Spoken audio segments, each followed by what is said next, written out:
감사합니다, 여러분. 오늘 헌금을 드리신 분들이 계시네요. 그래서 제가 기도를 드리고 말씀을 나누도록 하겠습니다. 하나님 아버지, 감사합니다. 오늘 얼마 전만 해도 아침이었었는데 이제는 낮을 지나서 저녁 시간이 되었습니다. 지금까지 태어나서 얼마나 많은 날을 살면서 저녁을 맞이하곤 했는지 알 수 없습니다. 무수한 날의 저녁을 맞이하게 하시는 이유가 있을 것이라고 생각합니다. 언젠가는 우리 인생에도 저녁이 있음을 깨닫게 하시려는 하나님의 훈련인 줄로 생각합니다. 저녁이 되면 다 집으로 돌아가는 것처럼, 하던 일을 손에서 놓는 것처럼 인생의 저녁이 오면 우리가 사랑하고 집착했던 모든 것들을 내려놓고 집으로 돌아가듯 하나님께로 돌아가야 될 것을 알게 하여 주시옵소서. 놓고 갈 세상에 대하여 어리석은 욕심을 품지 말게 하시고, 하나님을 만나러 갈 때 내 두 손에 무엇을 가지고 갈 것인지 하나님의 품에 안길 그때를 생각하며 미리미리 준비하는 지혜로운 사람이 될 수 있도록 도와주시옵소서. 오늘 하루를 지켜주신 하나님, 이 저녁 시간 다른 데 있지 아니하고 하나님의 말씀의 자리에 있게 해주심을 감사드립니다. 이 시간에 주님의 성령께서 우리 속초중앙교회 성도들과 초대받아 오신 귀한 분들의 마음의 귀에 말씀하여 주시옵시고, 깨달음을 주시고 기쁨과 은혜를 주옵소서. 결단과 변화를 주옵소서. 회복과 치유를 허락하여 주시옵소서. 귀중한 예물을 하나님 앞에 올려드리는 분들이 있습니다. 헌금 봉투를 준비하고 거기 이름 석자를 적어놓고 기도하는 제목을 썼습니다. 그 이름이 땅에서도 빛나고 하늘에서도 빛나게 하시고 그 기도 제목 그 이상으로 넘치도록 이루어 주시기를 원합니다. 하나님의 것을 되돌려 드렸지만 아버지 하나님께서 기쁘게 받으시고 성도 모두에게 하나님의 축복을 내려 주시옵소서. 주 예수님의 이름으로 기도드리옵나이다. 아멘.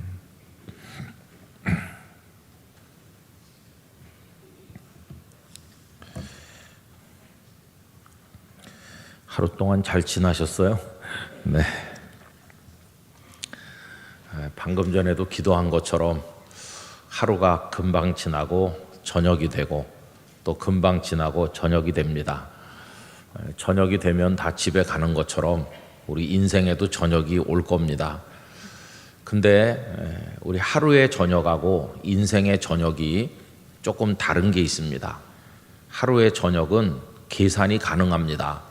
시계를 보면서 5시간 남았어 이렇게 말할 수 있죠.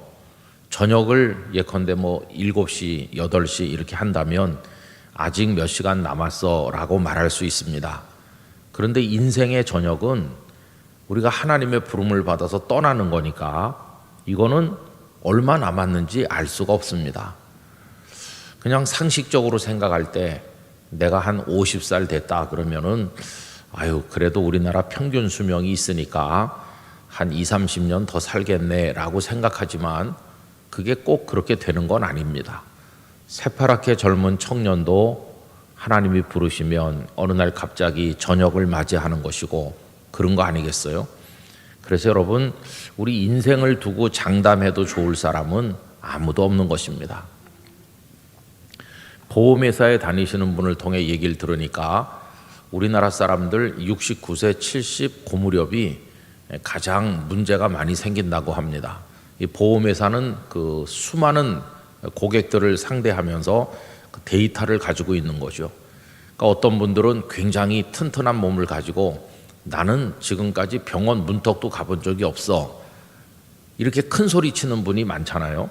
그런데 그런 분들도 건강보험 이런 거 많이 들잖아요. 근데 그 보험회사에서 어느 나이쯤 됐을 때 아파서 병원에 입원해가지고 보험을 청구하는지 그걸 다 데이터를 내보니까 69세에서 70세쯤 되면은 건강하던 사람도 암에 걸린다든지 그럴 확률이 굉장히 높다는 거예요.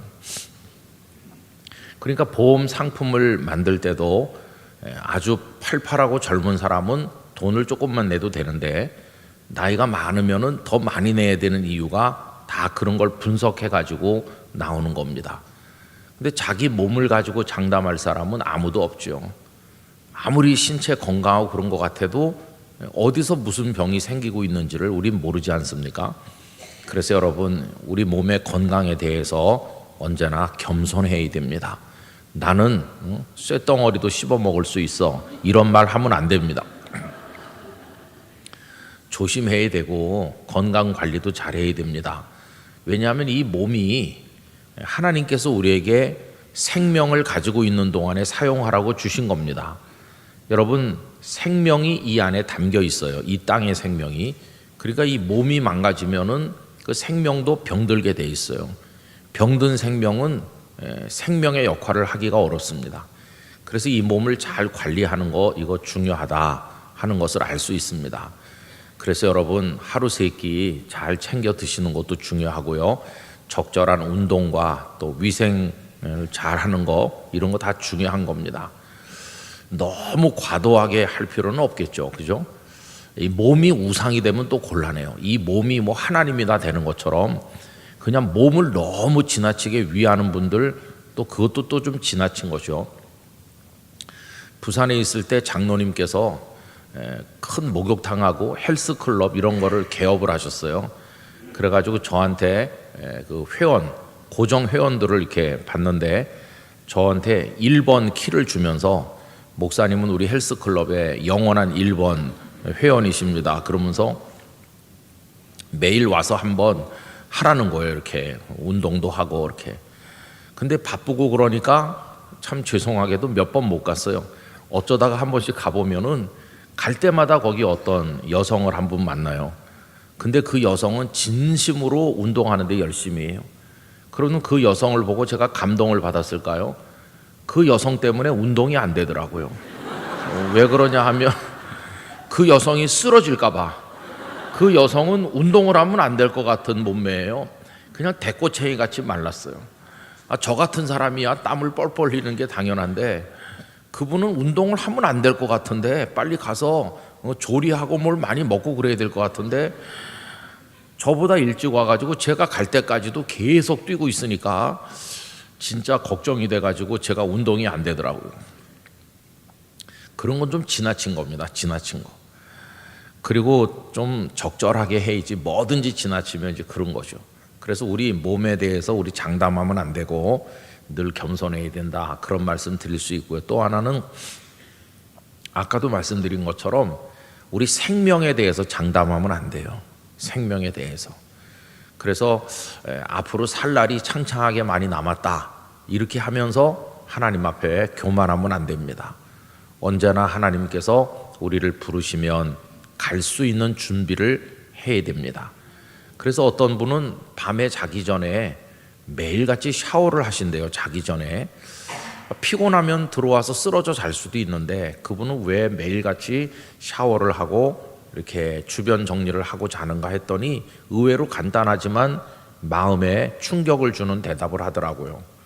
오늘 밤에 내가 침대에 들어갔다가 내일 아침에 못 일어날지도 모르는 건데 그래도 깨끗이 씻고 주변 정리를 해놓고 누워야 되지 않겠느냐.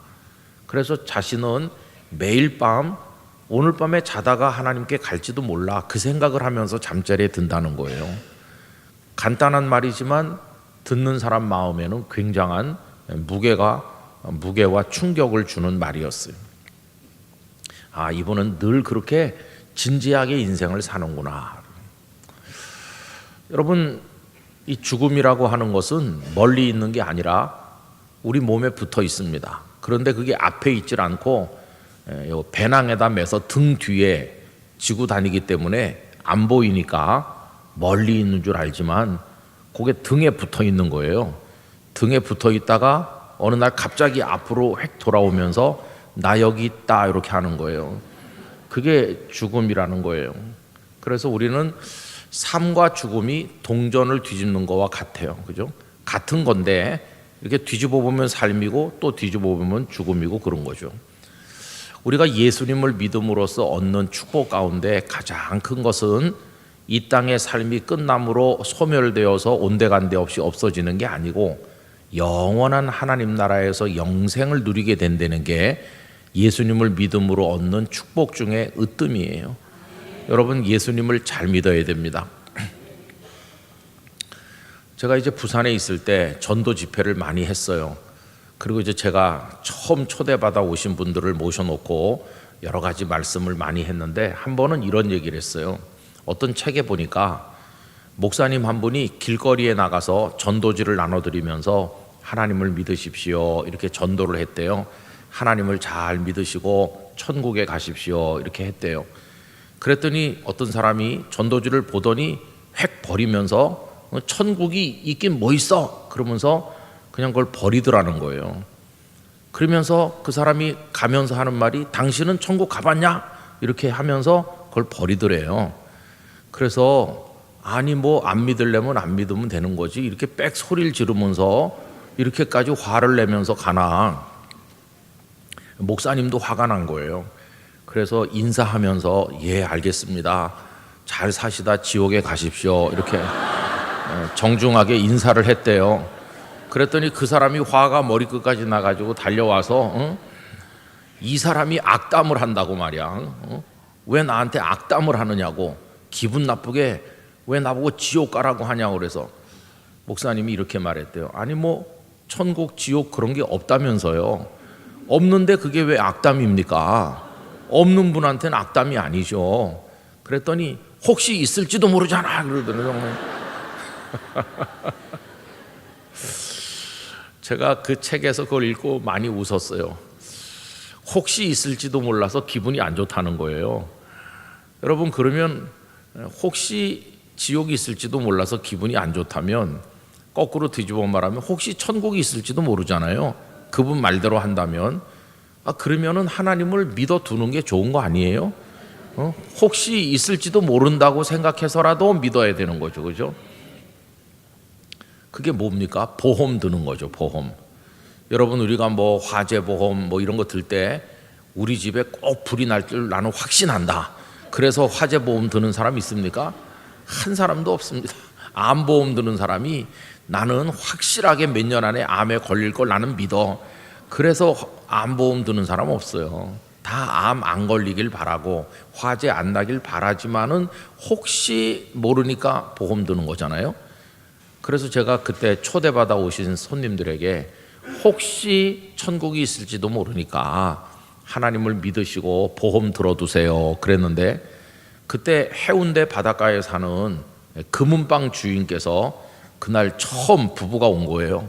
어떤 분이 가자 그래가지고 그래서 그분들이 가만히 듣다가 혹시 천국이 있을지도 모르니까 보험 드는 기분으로라도 믿으시라 이렇게 말했더니 그 말이 마음에 와서 닿았대요. 그래서 해운대에서 영도까지 거리가 멉니다. 그때는 차로 1시간 걸려야 올 수 있는 먼 거리인데 그분들이 열심히 나왔어요. 열심히 교회 와서 예배 드리고 신앙생활을 잘 했어요. 보험 든 거죠. 신앙생활을 얼마나 열심히 하는지. 근데 처음에는 그런 마음으로 다녔지만은 나중에는 하나님을 잘 믿는 분들이 되셨어요. 그래서 이제 그분들이 교회 나오고 나서 여러 달 지난 다음에 그분들에게 어떻게 해서 교회 다니게 됐는지 간증을 성도들 앞에서 한번 얘기해 보세요. 그랬더니 그 남편 되시는 분이 앞에 나와가지고 우리가 교회 다니게 된 거는 목사님이 보험 드는 마음으로라도 믿으라 그래서 보험 들어둡시다 여보. 그래가지고 나오게 됐다는 거예요.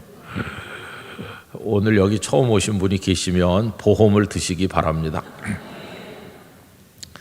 제가 이제 부산에 있을 때 부산 기독인 기관장 모임이라는 걸 했어요.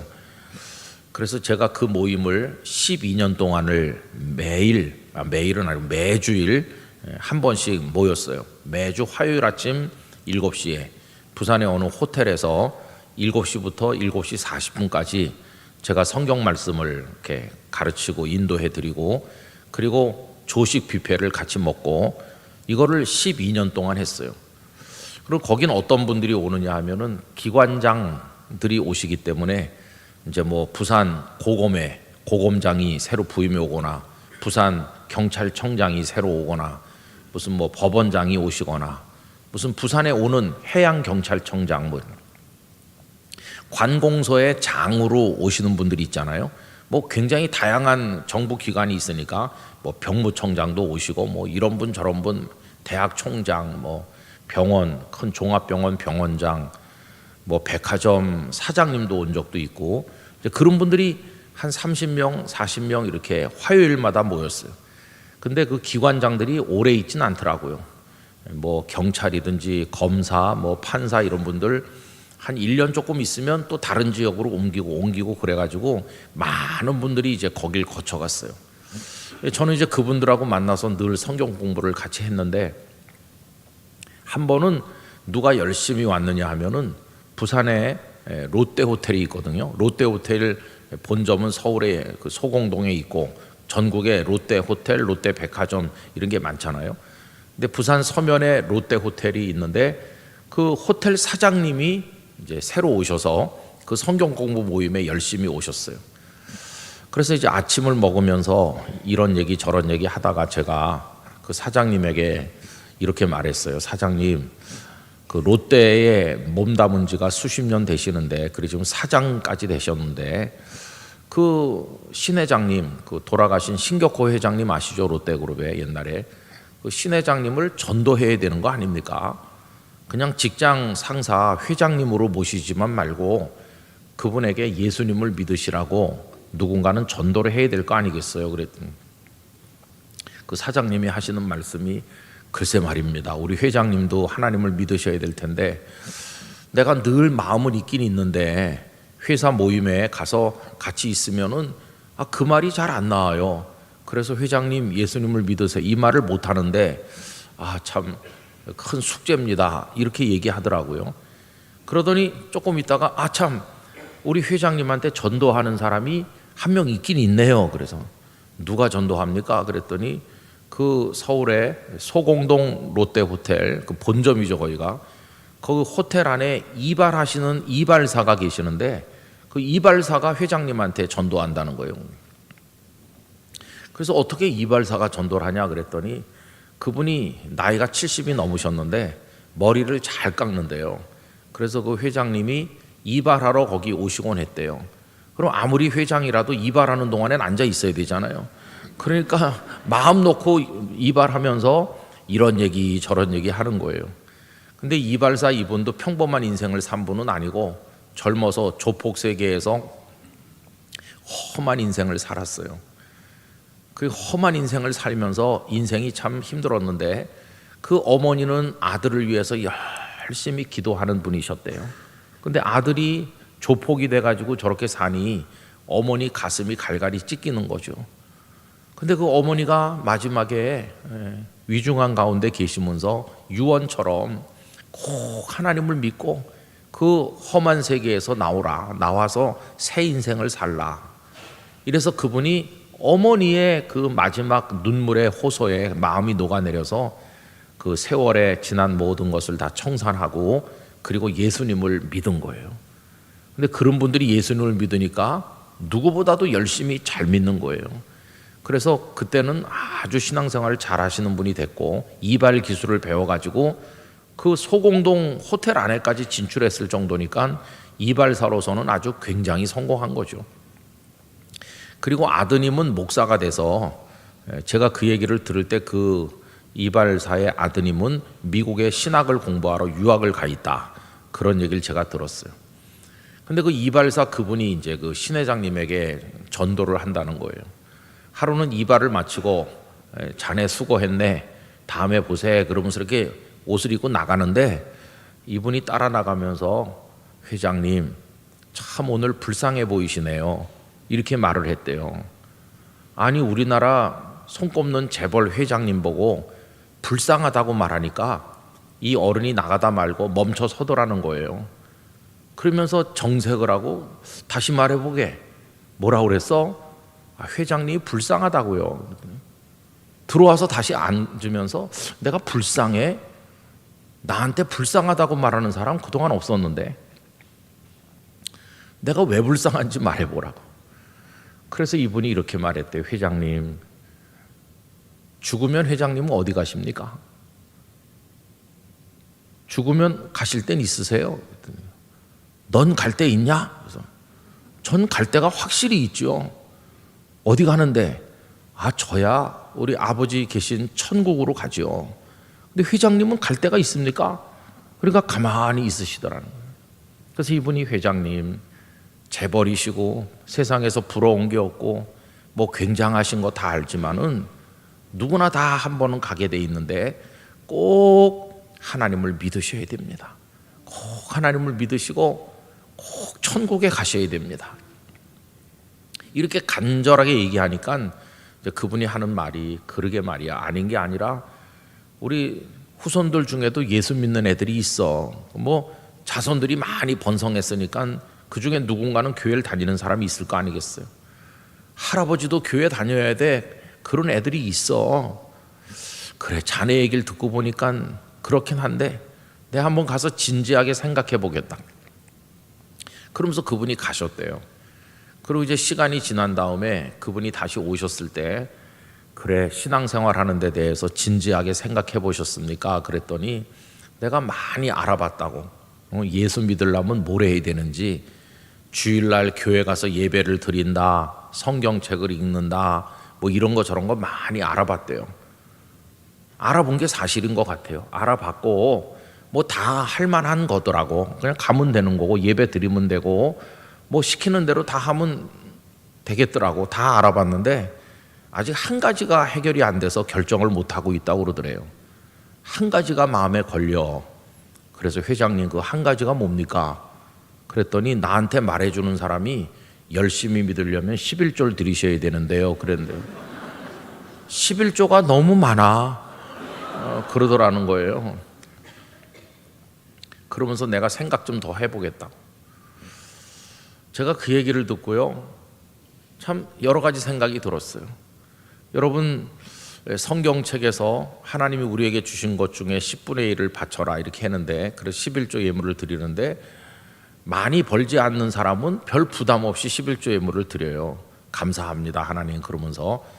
근데 오히려 그렇게 재벌 좀 되는 분은 오히려 못 드리더라고요. 그게 너무 많아서, 액수가 너무 많아서. 그래서 여러분, 11조 액수가 얼마 안 되는 걸 감사하셔야 돼요.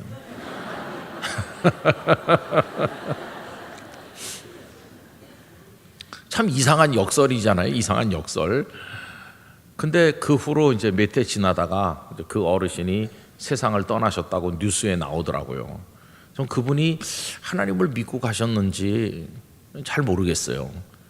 근데 여러분, 그 얘기를 왜 하느냐 하면은 재벌이든 어려운 사람이든 뭐 석학이든 공부를 많이 안 한 사람이든 누구든지 간에 하나님이 이 땅에 보내셔서 와서 살다가 부르시면 간다고 하는 거는 똑같아요. 그죠? 아주 공평한 것이에요. 저는 묘지에 자주 가게 되는데 가면은 묘비를 읽어보는 게 흥미로워요. 묘비를 쭉 이렇게 읽어보면서 왔다 갔다 하면 깨닫는 게 많습니다. 그 묘비에 누워있는 분하고 우리의 차이가 뭔지 아세요? 우리는 두 날 중에 한 날만 있고 그분들은 두 날이 다 있다는 거예요. 우리가 가진 날은 생일, 이 땅에 태어난 날을 우린 가지고 있어요. 그런데 거기 누워 계신 분들은 돌아가신 날도 있어서 태어난 날과 돌아가신 날 두 날이 다 있어가지고 그게 묘비에 새겨져 있어요. 언제 태어나셨다, 그리고 언제 돌아가셨다, 이게 묘비에 새겨져 있어요. 우리에게도 두 번째 날이 언젠가는 올 거예요. 그죠? 두 번째 날. 근데 여러분, 슈퍼마켓에 가셔서 우유를 사실 때 우유를 사면서 제일 먼저 확인하시는 게 뭡니까? 유통기간이죠. 그죠? 뭐 서울 우유도 있고 무슨 우유도 있고 무슨 우유 종류는 굉장히 많은데 우리는 그것도 중요하게 보지만은 유통기간이 언제까지인가를 중요하게 보잖아요. 그러면 그 우유든지 하여튼 먹는 음식에는 우유 그 유통기한이 찍혀서 나옵니다. 근데 유통기한이 그런 것에만 있는 게 아니고 우리 사람도 유통기한이 있는 거예요. 하나님 정하신 시간이 있는데 문제는 그걸 우리한테 알려주시지 않았을 뿐이에요. 저는 혼자 상상을 해봤어요. 하나님께서 유통기한을 우유에다 찍어서 생산하듯이 우리가 태어날 때 이마에다 찍어서 내보내 주셨다면은 세상이 어떻게 됐을까? 그러면 선보러 나갔을 때 잘생겼냐, 키가 크냐 이런 게 보이겠어요? 제일 먼저 보는 게 뭘까요? 그렇죠. 유통기한이 제일 먼저 눈에 들어오겠죠. 그럼 여러분, 사람이 순진하고 착한 사람은요, 유통기한이 많이 남은 사람과 오래오래 살고 싶어 하겠죠. 근데 사람들이 다 못되고 이렇게 꼬부라지고 악하기 때문에 어떤 사람이 인기가 있을까요? 신랑감으로. 유통기한이 많이 남은 사람 아마 제일 인기가 없을 거예요. 유통기한이 너무 많은 남자는 장가가기 어려울 거예요. 어떤 사람이 인기가 좋으냐 하면 유통기한은 짧고 돈은 많은 남자. 그런 남자가 아마 의외로 인기가 좋을 것 같아요. 그리고 교회에 새 식구가 오셔가지고 등록을 하면은 이름 또 전화번호 사시는 곳 이렇게 적잖아요. 그리고 이제 유통기한도 쓰는 칸이 생기겠죠. 그래서 유통기한도 써주세요. 그럼 유통기한 쓰고 이마에 안 있고 요런 팔뚝 밑에 있으면 모르니까 써달라고 하면 쓰겠죠. 그럼 이제 교회 거기다가 다 입력해갖고 홍길동 씨가 오늘 새로 오셨는데 유통기한이 언제다 다 이렇게 해놓고 그럼 주보의 광고도 달라질 거예요. 주보 광고가 지금은 교우 소식란에 별세 지나간 주간에 어느 집사님이 별세하셨다 이렇게 나오는데 유통기한이 등록돼 있으면은 금주에 가실 분 그래가지고 이렇게 나올 거예요. 금주에 가실 분 화요일 날 몇 시에 누가 가시고 금요일 날 몇 시에 누가 가시기로 돼 있다. 그리고 괄호 안에 또 광고가 하나 더 붙겠죠. 금주에 가실 분을 위한 고별 예배를 저녁에 지하 예배실에서 모이겠습니다. 그러면 관심 없는 사람은 집에 가고 금주에 가실 분과 절친이거나 무슨 관계가 깊은 분은 다 지하 예배실에 모여가지고 울면서 벌써 가게 됐냐고 그러면서 예배를 드리겠죠. 그러면서 나는 3년 후에 간다든지 좀 독한 사람은 꾼돈은 주고 가라고 하든지 뭐 그러겠죠.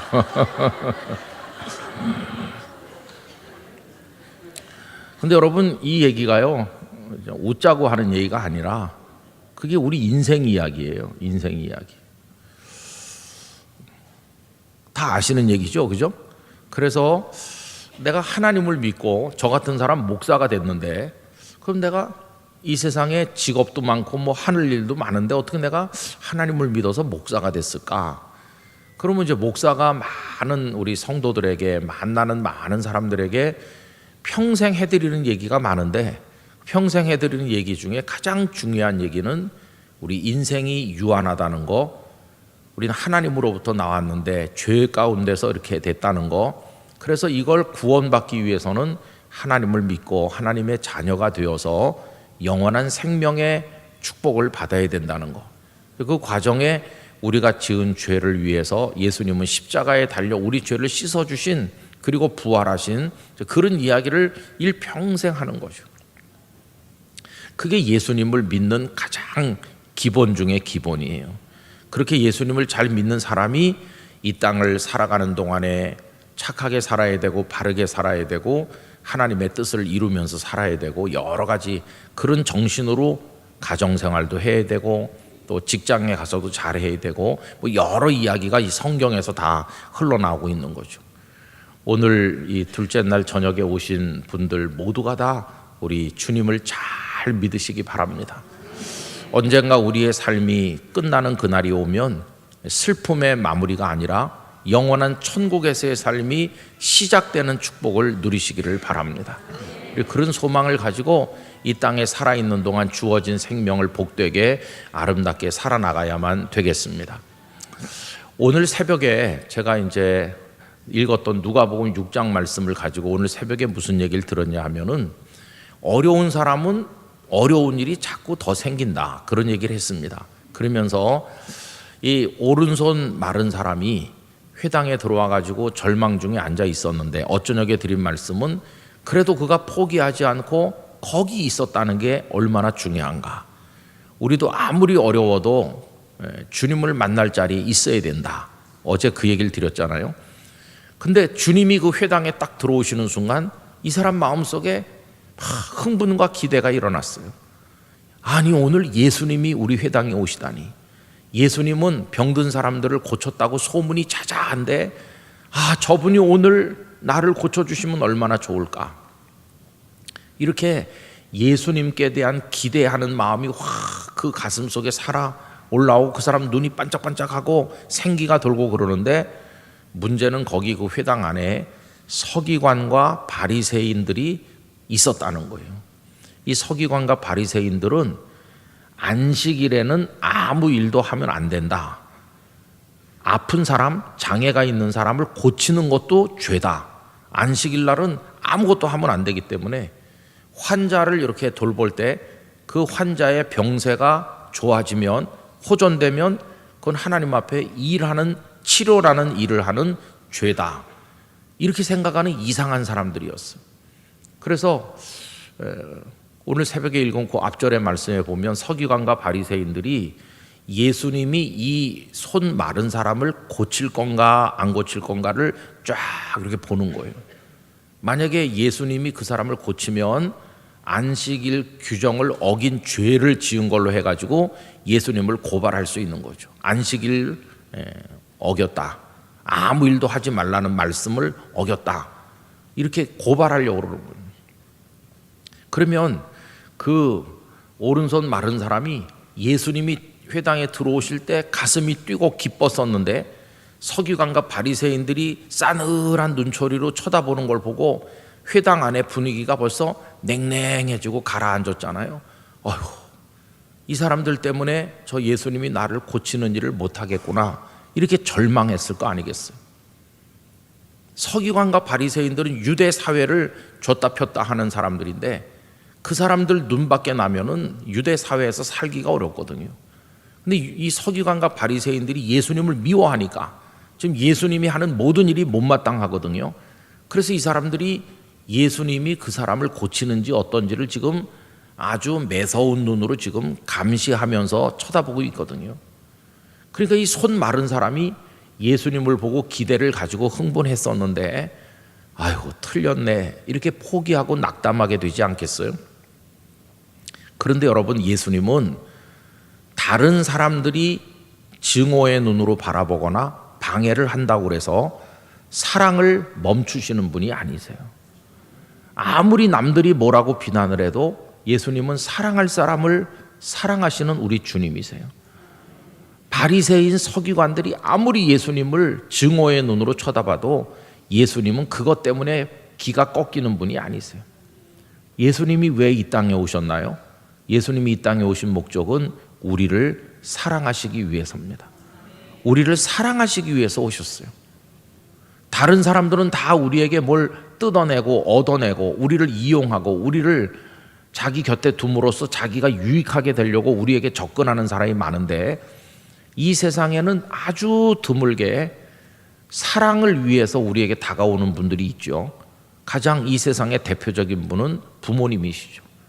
부모님은 우리에게 사랑을 주기 위해서 다가오지, 우리에게 뭘 이용하려고 오는 부모는 그 정상적인 부모가 아니죠.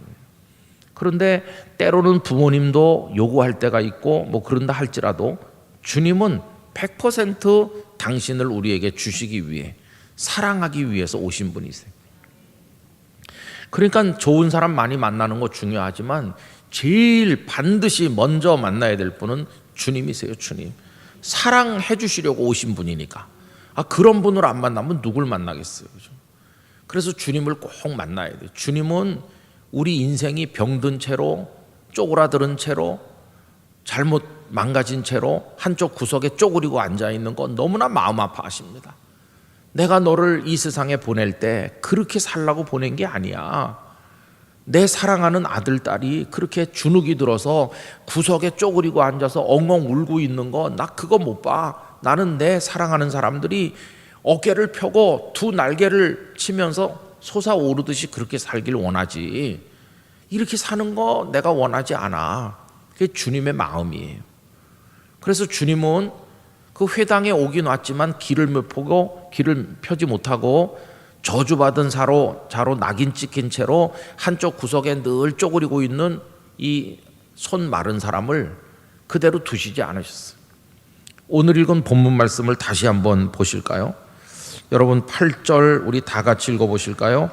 예수께서 그들의 생각을 아시고 손 마른 사람에게 이르시되 일어나 한가운데 서라 하시니 그가 일어나 서거늘. 아멘.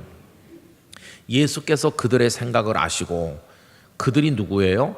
예수님이 병을 고치나 안 고치나 매서운 눈으로 바라보고 있는 서기관과 바리새인들인데, 그 사람들이 그런 생각하는 걸 예수님은 다 알고 계셔요. 너희들이 나를 미워하든 말든 나를 고발하든 말든 너희들 생각을 내가 다 알고 있는데 나 그런 거 하나도 두렵지 않다. 나는 여기 있는 내 사람을 사랑한다. 그러면서 예수님께서 그 사람에게 뭐라고 하셨나요? 두 가지입니다. 이 귀절을 오늘 여러분 마음에 새기시길 원하는데요. 일어나 이렇게 하는 거는 그 사람이 지금 어떻게 하고 있는 겁니까?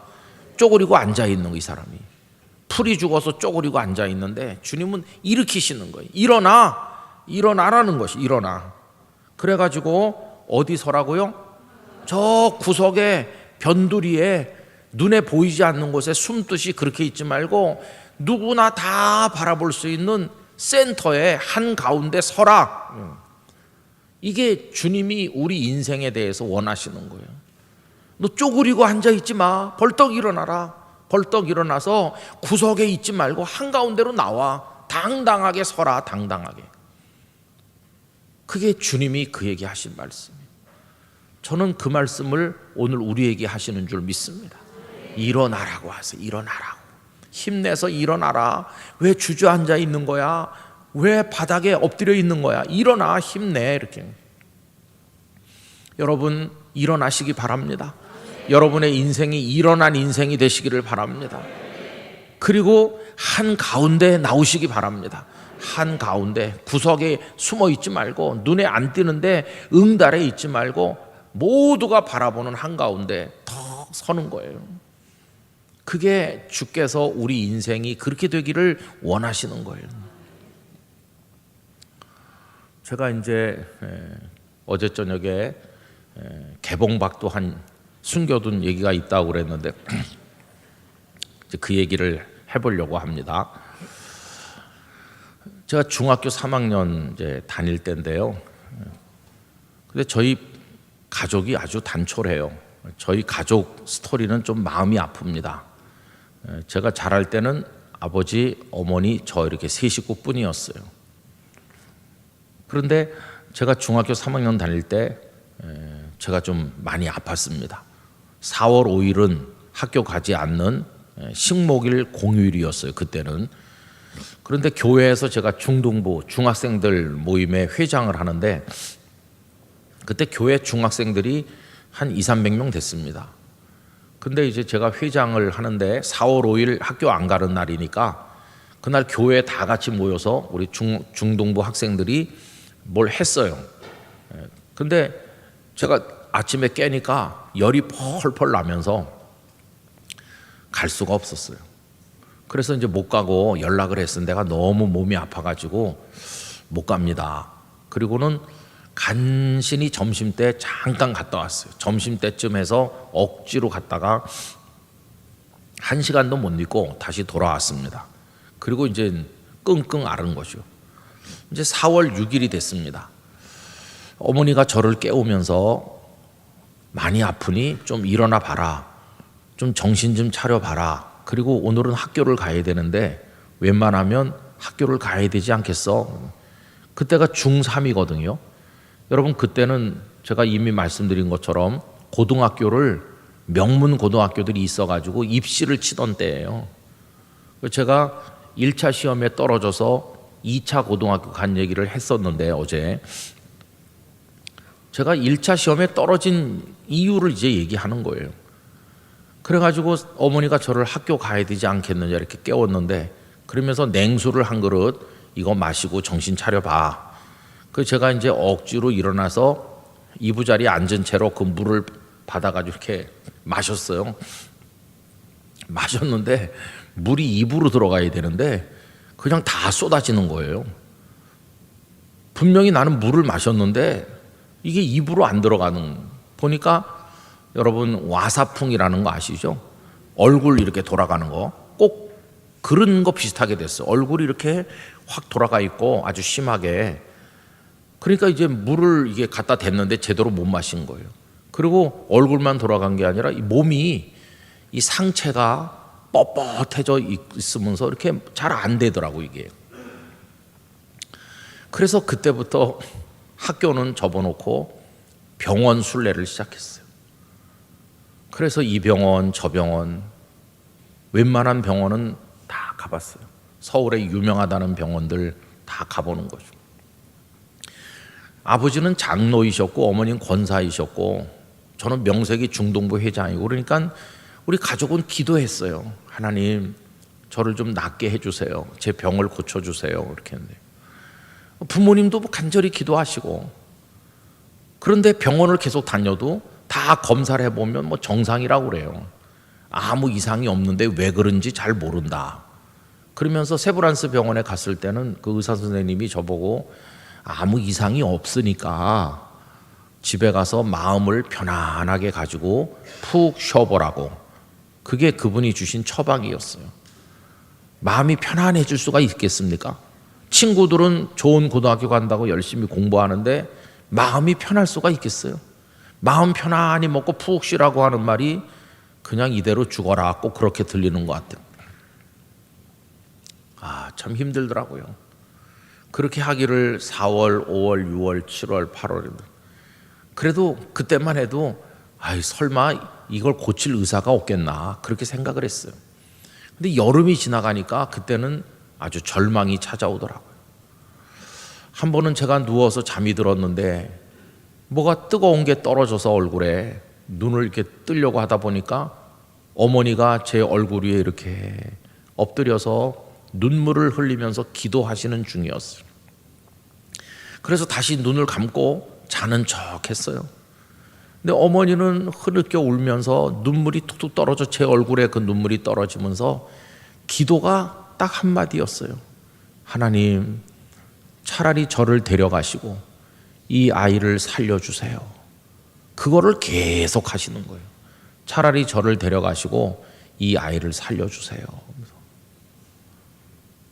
정말 그때는 힘들더라고요. 처음에는 공부를 하고 싶은 의욕이 넘쳤는데 몇 달 지나고 나니까 공부고 뭐고 아무 관심도 없고, 나 중학교 그냥 이대로 중퇴로 끝나도 괜찮고 몸만 좀 건강했으면 하는 간절한 마음이 생기더라고요. 그러면서 그 다음부터는 기도받으러 많이 다녔어요. 그 당시 우리나라에는 병 고치는 기도를 많이 하는 것으로 유명한 분들이 계셨어요. 여러분들 중에도 아시는 분들이 있을 겁니다. 현신의 권사님이라고 있었거든요. 또 변계량 권사님이라고 혹시 아세요? 우리나라에 소문이 자자해요. 그런 분들이 운영하시는 그 기도 모임에 가면은 하얀 모자를 쓰고 하얀 치마 저고리를 입으시고, 그리고는 예배를 뜨겁게 드리고 막 북을 치고 찬송가를 부르고 그래요. 사람들이 막 꽉 들어차요. 그렇게 하고는 한 명씩 이제 그분 앞에 가서 앉으면 그분이 머리도 만져주고 등도 만져주고 이렇게 하면서 기도해 주는 거예요. 그걸 안찰 기도라고 그랬어요. 이렇게 안찰한다고. 그렇게 하면서 쭉 이렇게 그분한테 기도를 받고, 그런 데를 자주 갔어요. 하여튼 뭐 지푸라기라도 잡고 하나님 앞에 기도를 드려서 나아야 되니까. 근데 여러분, 벌써 선선한 가을바람이 불게 됐는데 뭐 이게 치료 방도도 못 찾고 병명도 모르고 그렇게 된 거예요. 그래서 뭐 한방을 어떻게 해보기도 하고, 민간요법 뭐 발라라 먹어라 뭐 어떻게 해봐라 뭐 그런 거 다 해보고, 뭐 뭘 삶아서 먹고 뭐 또 얼굴에 바르라서 바르기도 하고 뭐 별거 다 했는데 아무 그게 없어요. 그래서 저는 간절함이라고 하는 걸 그때 배웠어요. 처음에 아프고 앞에 몇 달은 기도를 하긴 하는데 간절한 기도는 아니었던 것 같아요. 그런데 가을쯤 돼가지고 절망이 되니까 그때는 간절하다는 걸 조금 알겠더라고요. 제 평생 지금까지 살면서 그렇게 간절한 기도는 몇 번 드려보지 않았던 것 같아요. 대개 기도가 건성으로 할 때가 많은데 그때는 정말 진액을 짜내듯이 하나님을 그냥 붙들고 늘어지는 거예요. 날 좀 불쌍히 여겨주세요.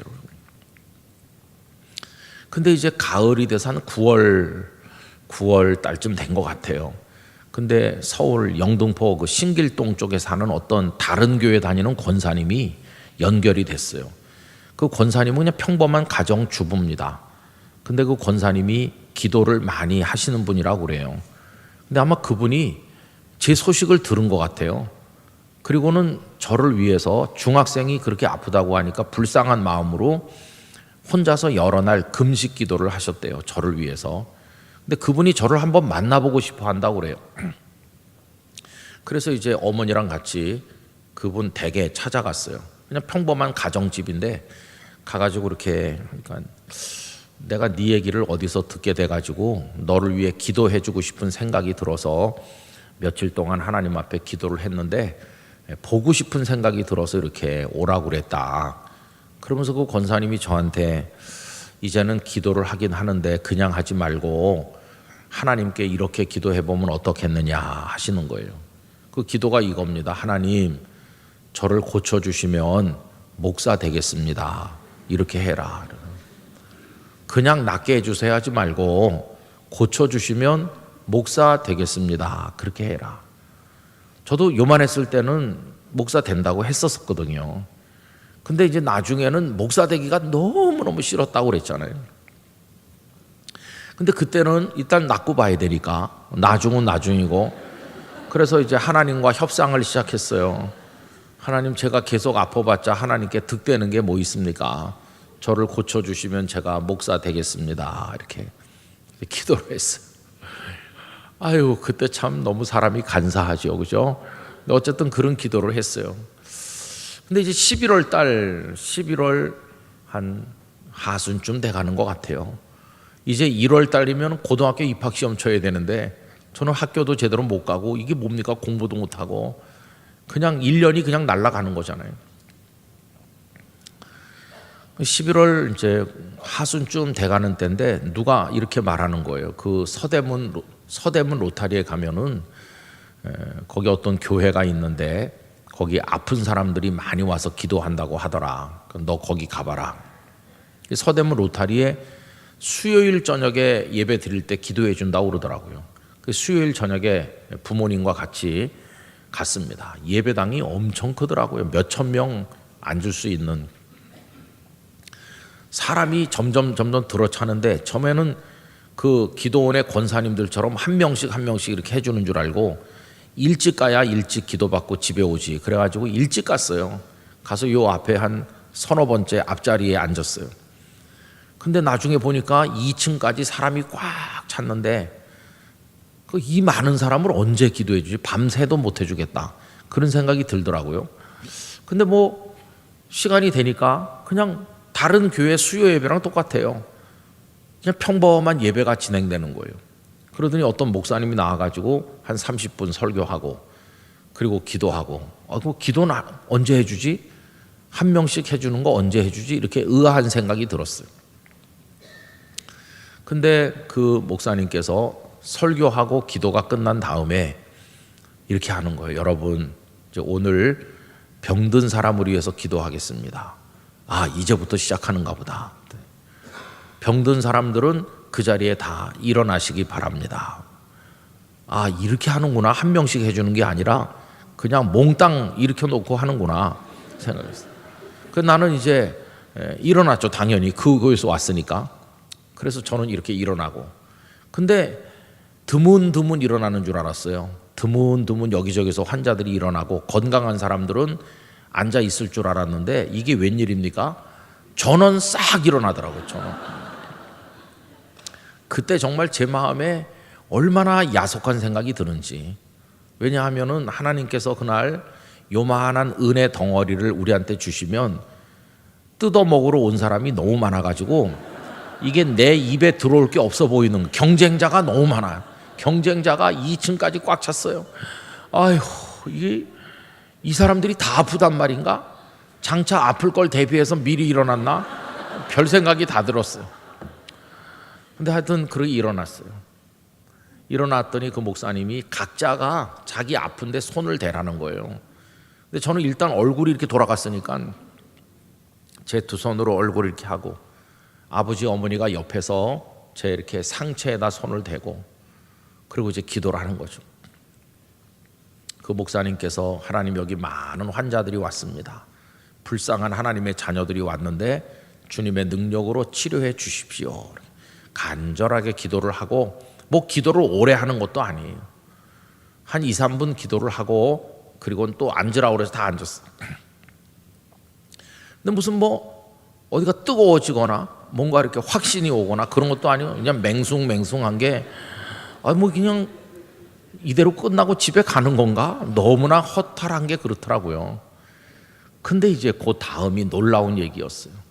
다 앉으라고 해서 앉았는데 그 목사님 하시는 말씀이 방금 전에 기도하는 중에 하나님께서 내 마음에 감동하셨다 하면서 오늘 여기 온 사람 중에서 얼굴과 상체에 병이 있는 사람 하나님께서 깨끗이 낫게 해주신다는 확신이 왔습니다.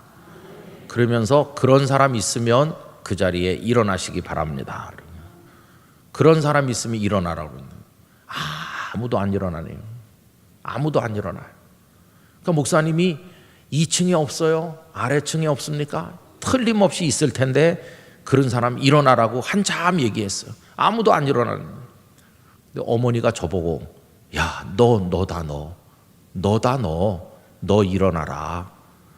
그러고 보니까 얼굴하고 상체에 제가 병이 있잖아요. 그래서 제가 앞에서 주춤주춤 일어났어요. 그때 까만 교복 여기 호크 채우는 거, 호크 채우고 여기 3자 붙은 거 중3이니까 머리는 빡빡 깎고 제가 이제 일어났어요. 그랬더니 그 목사님이 요 앞에 학생이 한 명, 교복 입은 학생이 한 명 일어났다고. 우리 이 학생을 위해서 축하의 박수를 보내줍시다. 수천 명이 박수를 쳐주는데 와, 여러분 그날 밤에 그 박수를 받는 그 시간에요 4월 5일 아픈 이후로 한 7달 만에 처음으로 기쁨이 제 마음에 찾아왔어요. 하늘을 날아갈 것 같은 무슨 평소에 느끼는 그런 기쁨이 아닙니다. 지금까지 살면서 그런 이상한 기쁨, 무슨 뭐 선물을 받았던지 좋은 일이 있던지 대학에 합격했던지 그런 기쁨하고는 전혀 다른 뭐라고 설명하기 어려운 기쁨을 그날 제가 경험했어요. 아마 평생 그런 기쁨은 몇 번 경험 못할 것 같아요. 너무 기쁨이 찾아오면서 보니까 어머니 아버지 마음에도 기쁨이 넘치는데 집에 돌아오는데 하늘을 날아갈 것 같은 기쁨이 마음의 평화가 오고 근심 걱정이 그렇게 많았었는데 싹 없어지는 거예요. 그래서 제가 깨달았어요.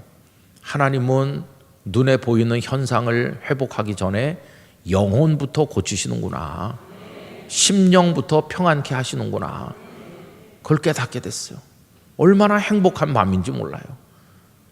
그날 밤에 와서 이제 잠이 들었어요. 이제 자는 거죠. 근데 아침에 깨니까 그 목사님 분명히 고쳐주신다고 그랬잖아요.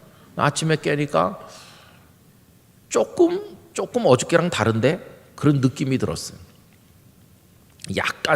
몸이 약간 부드러워진 것 같더라고요. 하루 더 자고 나니까 조금 더 그렇고. 여러분, 그래서 한 보름쯤 되는 어느 날 아침 제가 4월 5일 이전으로 돌아왔어요. 완벽하게 회복됐어요. 말도 또박또박 할 수 있게 되고 그리고 모든 게 정상으로 돌아왔어요. 얼마나 놀라운지 몰라요. 저는 그날 밤에 그 광경이 지금도 눈앞에 보는 것 같이 생생합니다.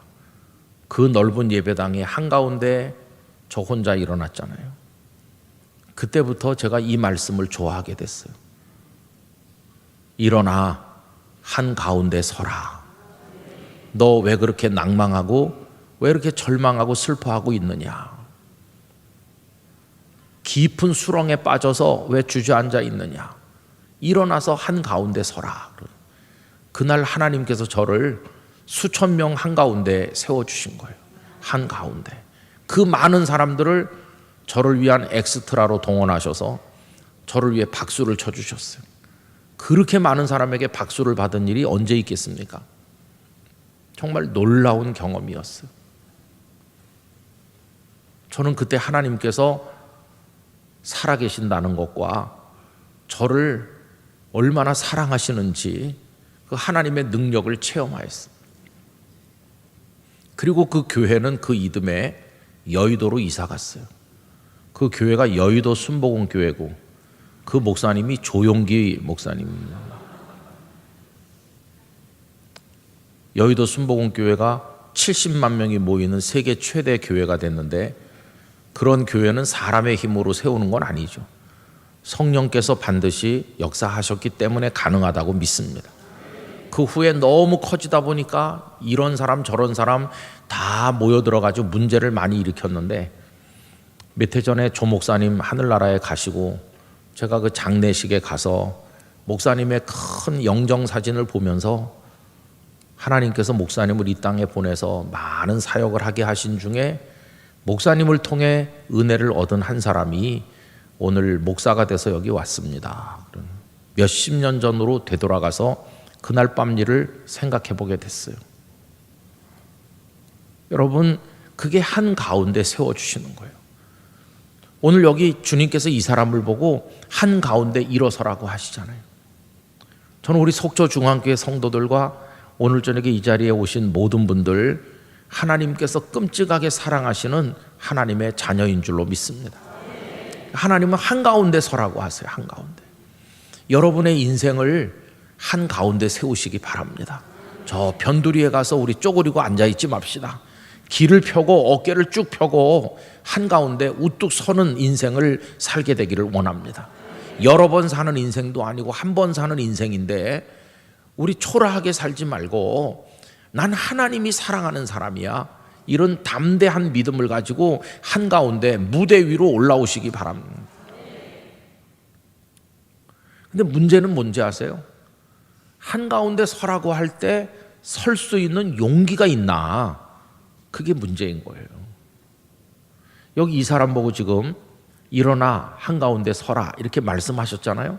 그럼 지금 그 사람은 그 서기관과 바리새인들 때문에 회당 분위기가 싸늘하게 식어 있고 저 서기관이나 바리새인들에게 잘못 보이면 앞으로 회당에 올 수 없을지도 모르고 어떤 불이익을 얻을지도 모르는데 야, 이거 큰일 났구나. 몸이 낫긴 나아야 되겠고 서기관과 바리새인들을 생각하면 두렵고 이 사람은 진퇴양난이에요. 근데 예수님이 딱 그 사람을 쳐다보면서 일어나 한가운데 서라 그러니까 이때 이 사람은 아주 난처한 지경에 선 거예요. 예수님 말씀을 못 들은 척하고 그냥 계속 쪼그리고 앉아있는 방법이 하나 있는 거고 서기관과 바리새인들이고 뭐고 다 무시하고 예수님 말씀에 순종해서 벌떡 일어나 한가운데 나오는 거하고 둘 중 하나의 선택을 해야 되는 거예요. 여러분, 그런데 많은 사람들이 주님의 말씀에 순종하지 않고 주변 상황을 따라가는 경우가 많아요. 저 예수님 말씀 듣다가 만약에 잘못되면 어떻게 되지? 이게 두려워서 예수님의 말씀에 순종하는 대신에 그 분위기와 상황을 따라가는 사람이 많아요. 그러나 여러분, 생명은 주님께 있는 겁니다. 주님의 말씀에 따라야 되는 것이에요. 진리는 주님께 있는 것입니다. 많은 사람들이 이쪽으로 가도 그걸 따라가면 안 돼요. 그래서 진리는 다수결이 아닙니다. 민주주의가 좋긴 하지만 민주주의는 치명적 맹점을 가지고 있어요. 그게 뭐냐 하면은 다수가 원하면 그렇게 하는 거예요. 근데 다수가 나쁜 걸 원하면 같이 망하는 거잖아요. 이게 민주주의의 맹점입니다. 히틀러가 등장했을 때 그 많은 독일 사람들이 히틀러에게 박수를 보내고 히틀러를 지지했어요. 다수가 원했잖아요. 다수가 원한 결과가 뭡니까? 수천만 명이 유럽에서 죽어나가고 유태인들만 해도 600만 명이 학살당하고 독일 사람들이 2차 세계대전을 일으켰으니까 독일 사람 아닌 사람들이 많이 죽었을 것 같은데 독일 국민도 2천여만 명이 죽은 것으로 되어 있어요. 나도 죽고 너도 죽고 다 같이 죽는 건데 그거를 독일 사람들이 지지한 히틀러가 그렇게 한 거죠. 여러분, 그래 놓고 보면은 많은 사람이 지지한다고 그게 옳은 것인가? 절대로 그렇지 않아요. 진리는 한 명이 얘기하더라도 옳은 게 진리인 것이에요. 그러니까 거기 서기관과 바리새인들이 매서운 눈매로 쳐다보면서 안식일인데 오늘 병을 고쳐 절대 안 되지 이러고 있어도 주께서 일어나 한가운데 서라 그러면 일어나 한가운데 서야 되는 거죠. 그게 살 길이고 기적을 경험하는 길인 것이에요. 근데 오늘 이 사람 어떻게 했습니까? 일어나 한가운데 섰어요. 주님의 말씀에 순종했어요. 서기관과 바리새인들의 압력에 굴하지 아니하고 예수님의 말씀에 따르기로 결정한 것이에요. 예수님의 말씀에 따르기로 결심해서 내가 이 회당에서 쫓겨나고 다시는 여기 올 수 없는 일이 벌어진다 할지라도 이제부터 내 인생을 당신께 한번 걸어보겠습니다. 예수 선생님, 당신에게 나의 모든 걸 한번 걸어보겠습니다. 이런 결단을 하고 이 사람은 일어난 거죠. 위대한 결단이었습니다. 이 사람의 생애 전체를 통해서 가장 중요한 결정을 한 순간이라고 말할 수 있습니다. 여러분, 이게 주님께 우리 인생을 맡기는 것입니다. 여러분의 삶을 송두리째 주님의 말씀에 맡기시길 바랍니다. 주님의 명령에 따르시기를 바랍니다. 그러면 주님께서 기적을 보여주실 것이에요. 근데 사람들은 그걸 잘 못하는 거죠. 그게 다 고비예요. 주님의 말씀대로 따르는 결단을 하고 일어나야 되는데 그 앞에서 머뭇거리는 사람이 얼마나 많은지 알 수 없어요. 여러분, 어떤 게 세련된 삶일까요? 1524년에 에라스무스라는 사람이 유명한 책을 하나 펴냈습니다. 에라스무스가 펴낸 책은 자유의지론이라는 책이에요. 여러분, 에라스무스라는 사람을 학교 다니실 때 들어보셨을 거예요. 에라스무스는 르네상스 그 휴머니스트들 중에 으뜸으로 꼽는 사람이에요. 르네상스는 13세기, 14세기에 남부 이탈리아에서 시작된 운동이죠. 문예 부흥이라고도 하죠. 그래가지고 그게 서서히 이탈리아 북부를 넘어가지고 나중에 알프스 산맥을 넘어서 독일로 번져나갔어요. 유럽으로 퍼져나가는데 요즘에는 인터넷이 있어가지고 어느 구석에서 사건이 생기면 전 세계가 금방 알죠. 근데 그때는 이게 문화가 전파되는 속도가 굉장히 느렸어요. 그래서 남부 이탈리아 쪽에서 르네상스가 생겼는데도 저 북쪽에 독일까지 전파되는 데는 시간이 아주 오래, 길게는 200년까지 걸렸어요. 서서히 퍼져나가는 거죠. 근데 어쨌든 이 르네상스가 굉장한 변화를 가져왔습니다. 르네상스라고 할 때 그 르, RE라고 앞에 시작하는데 그거는 다시 그런 뜻이고요. 그래서 다시 살아난다, 다시 부흥한다, 다시 생명을 얻는다, 그런 뜻이 있어요. 그럼 다시라고 할 때 그게 무슨 뜻입니까? 전에 있었는데 어떤 일로 인해서 중간에 없어졌던 그걸 다시금 회복시키는 거죠. 그죠? 옛날에 있었는데 없어졌던 거를 일으키는 거, 그걸 다시라고 하잖아요. 그러면 그 르네상스가 표방했던 그 원리 중에 하나가 소위 아드 폰테스라는 게 있습니다. 이 라틴 말로 아드는 영어로 to라는 전치사고 폰테스는 샘, 파운틴을 말해요. 아드 폰테스는 샘으로 돌아가는 운동을 말해요. 여러분, 물이 강을 이루고 바다를 이루지만 그 물이 출발한 출발점은 어디입니까? 산속의 옹달샘이죠. 옹달샘의 물들이 흘러내려가지고 강이 되고 바다로 내려가잖아요. 그러니까 출발점, 근원, 뿌리, 이게 샘이잖아요. 그래서 아드 폰테스는 샘으로, 근원으로, 뿌리로 돌아가기 위한 운동을 말하는 거죠.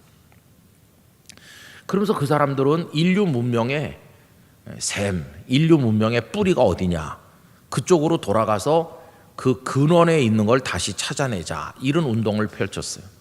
근데 이 르네상스 인문주의자들이 생각하는 뿌리, 근원은 옛날 그리스 로마 문명이에요. 이게 1500년대 이제 에라스무스가 살은 건데 1500년 전, 2000년 전, 2500년 전에 옛날 그리스 로마 문명이 자기들 문명의 뿌리라는 거예요. 그러면 여러분, 그리스 문명을 예를 들어 봅시다. 제가 이미 조금 말씀드린 바가 있는데 그리스 문명은 헬레니즘 문명이잖아요. 그러면서 제가 올림픽 얘기를 했죠. 올림픽에 나오는 사람들이 옷을 하나도 안 입고 있는데 왜 그러냐 하면은 발가벗은 인간의 몸이 아름답다고 생각한다고 그랬죠. 그래서 인간은 아름답다. 인간은 미의 완전한 어떤 그런 모습이라고 생각했어요. 그러니까 그리스 신화나 로마 신화를 보면은 신의 모습이 인간 그대로입니다. 신들이 인간처럼 결혼도 하고 신들이 인간처럼 전쟁도 하고 그러는 거예요. 그리스 신화 같은 데 보면. 그러니까 전부 인간이 사실은 그 중심에 있어요. 인간 중심 문명이에요. 그래서 르네상스 운동을 인문주의라고 부르는 이유가 인본주의죠. 휴머니즘이죠. 인간이 중심이 되는 사상. 그게 르네상스 휴머니즘입니다. 인간이 중심이 되는 거다. 근데 중세 기간에는 인간이 없어졌거든요. 중세 기간 동안에 유럽에서는 신이 중심이 되고 인간은 없어졌었어요. 그거를 다시 살려내는 거, 그게 르네상스 휴머니즘입니다. 그래서 옛날에 인간이 가장 아름답고 인간이 가장 모든 것의 기준이 되고 그랬었는데 중세 기간 인간은 다 없어진 거나 마찬가지고 신이 모든 걸 지배하는 세상이 왔는데 이제 다시 인간을 재발견해 가지고 인간의 아름다움, 인간의 능력, 그래서 인간의 이성, 인간의 어떤 미적 능력, 인간의 과학적 능력 이런 것들을 발전시키자. 그런 게 유럽으로 퍼져나간 거예요. 그러니까 에라스무스는 인간이 굉장히 위대하다고 말해요. 인간이 얼마나 위대한지 모른다. 그래서 그가 1524년에 써낸 책이 아까 말씀드린 대로 자유의지론이라는 것이에요. 이 자유의지론은 인간은 자유로운 의지를 가지고 있어서 마음 먹은 대로 선을 행할 수도 있고 아름다운 일을 얼마든지 할 수 있다. 인간은 위대한 존재다. 이렇게 말하는 내용이 그 중심이 돼 있어요. 여러분, 우리도 인간이잖아요. 우리도 사람이죠. 아, 우리는 위대한 존재야. 우리 속에는 양심도 있고 이성도 있어서 우리가 노력하기만 하면 얼마든지 선을 행하고 얼마든지 발전할 수 있어. 이거 얼마나 호기심이 가는 멋진 얘기입니까? 온 유럽이 그 책 앞에 열광했어요. 에라스무스는 대단한 학자다. 이렇게 박수를 받았어요. 그게 1524년인데 1년 지난 다음에 1525년에 종교개혁자인 마틴 루터, 그 마틴 루터가 노예의지론이라는 책을 써냈어요. 노예의지론이라는 책은 에라스무스가 1년 전에 낸 자유의지론을 공격하는 책이에요. 루터는 이렇게 말했어요. 우리 인간이 그렇게 선하고 아름답고 탁월한 능력을 가지고 있어서 마음만 먹으면 선을 행할 수 있느냐? 그건 에라스무스가 인간이 어떤 존재인지를 몰라서 하는 말이다. 우리 자신을 봐라. 인간이 얼마나 추잡한 존재냐. 아무리 마음으로 내가 선한 생각을 하고 선한 일을 하려고 그래도 우리는 더러운 욕망에 굴복하면서 더러운 죄를 저지르고 하나님이 원하지 않는 악을 행하면서 다른 사람을 미워하고 갈등하면서 우린 다 죄 가운데 쓰러져 멸망할 존재뿐이지 우리가 어떻게 스스로 선을 행할 수 있겠느냐. 우리 의지는 이미 사탄에게 사로잡혀서 사탄이 우리를 노예처럼 부리고 욕망이 우리를 사로잡아서 욕망이 우리 주인이고 우리의 의지는 욕망에게 붙들린 노예처럼 끌려다니는 거지 우리가 원하는 대로 할 수 있는 게 없다. 그럼 여러분 이 자유의지론 얘기하고 노예의지론 얘기를 이렇게 놓고 두 개를 들으면 어떤 게 더 멋있어 보입니까? 당연히 자유의지론이 멋져 보이죠. 인간이 위대하다. 인간은 훌륭하다. 이렇게. 노예의지론은 인간은 희망이 없다. 인간은 노예처럼 전락해서 죄밖에 짓는 게 없다. 어떤 얘기가 매력적이겠어요? 당연히 에라스무스 얘기가 매력적이죠. 근데 왜 종교개혁자인 마틴 루터는 노예의지론이라는 얘기를 써냈을까요? 그건 이겁니다. 아무리 인간이 스스로를 세우려고 하고 자기 인생을 스스로 구원해 보려고 노력해도 아무리 해도 우리가 우리 자신을 구원할 수 없기 때문에 우리 스스로의 힘으로 하려는 걸 포기하고 하나님의 손에다가 우리를 맡기자, 그 얘기를 하는 것이에요. 하나님께 우리를 맡기자고 얘기하는 거예요. 여러분, 하나님께 맡기는 인생은 어떻게 되는 것일까요? 여기 지금 이 사람이 일어나서 한가운데 서라고 했을 때 이 사람이 일어나서 한가운데 선다고 뭐 달라지는 거 있나요? 그 사람이 일어난다고 해서 누가 돈을 모아줍니까? 그 사람을 뭐 박수를 쳐줍니까? 오히려 서기관과 바리새인들은 그 사람을 증오하고, 아니 저놈이 일어나다니, 저 녀석이 예수의 말대로 일어나다니, 그러면서 그를 미워했을 거 아니겠어요? 일어나는 것 갖고 되는 게 아무것도 없어요. 근데 그 사람이 일어났다는 거는 그 사람은 예수님께 모든 걸 걸기로 작정한 거예요. 당신께 나의 미래를 걸겠습니다. 내 인생을 맡겨볼 테니까 예수님 당신이 나를 좀 어떻게 해주세요. 그래서 송두리째 자신을 예수님께 맡기는 거예요.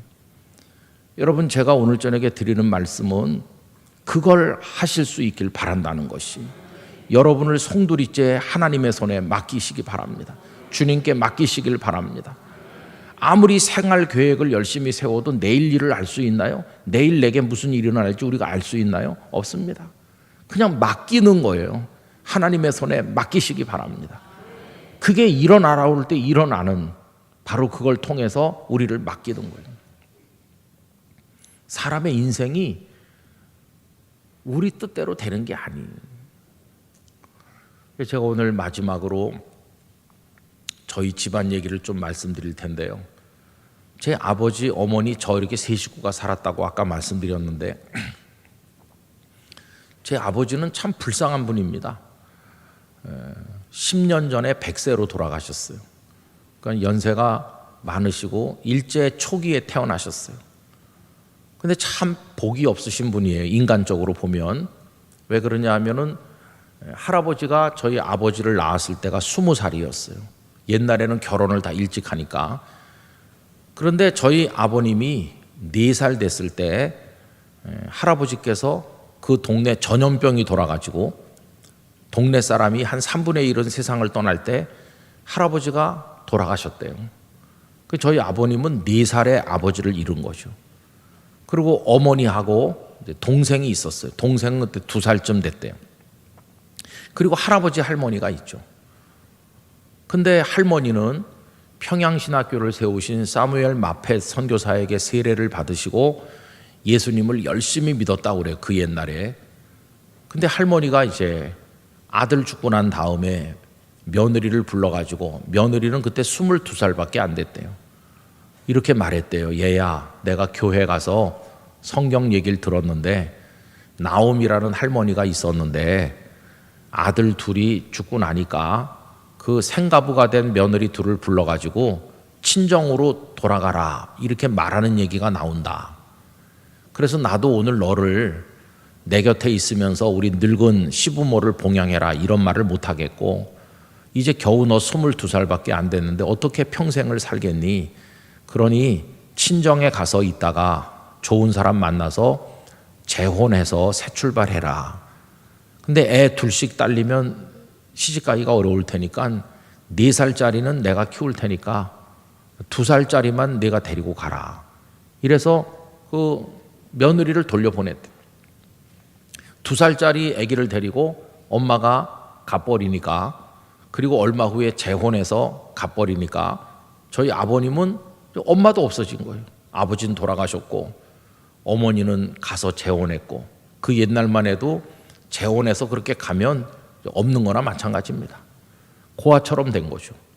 그리고 이제 할아버지, 할머니랑 사는데 할아버지 아무 경제 능력이 없대요. 할아버지가 하는 일은 서당 훈장인데 아무 땅떼기도 없고 그냥 밤낮 하늘천 따지부터 해서 애들 가르쳐가지고 근근히 끼대를 이어가는 가난한 가정인.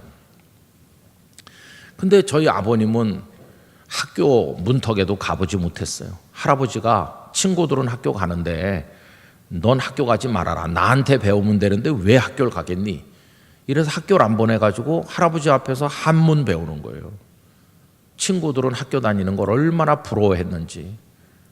그래서 저희 아버지는 공부를 못했어요. 그냥 할아버지 앞에서 한문 좀 배웠어요. 그러다가 12살 됐을 때 할아버지마저 돌아가셨어요. 할머니랑, 늙은 할머니랑 둘이 남았는데 뭐 먹고 사는 방법이 없잖아요. 그래서 저희 아버님은 그때부터 온 동네 머슴처럼 사셨다고 합니다. 이 집 일도 거들어주고 저 집 심부름도 하면 먹을 것도 주고 돈도 좀 주고, 그래서 할머니를 부양하는 거예요. 할머니는 내 교회 가서 기도하고, 그러면서 할머니랑 둘이 가난하게 사는 거죠. 아버지의 소원은 어떻게 돈을 좀 모아가지고 밭을 조그만 거라도 하나 샀으면. 18살 됐을 때 오랫동안 안 먹고 안 입고 돈을 모았더니 조그만 밭을 하나 샀대요. 그래서 할머니를 끌어안고 울었다고 그래요.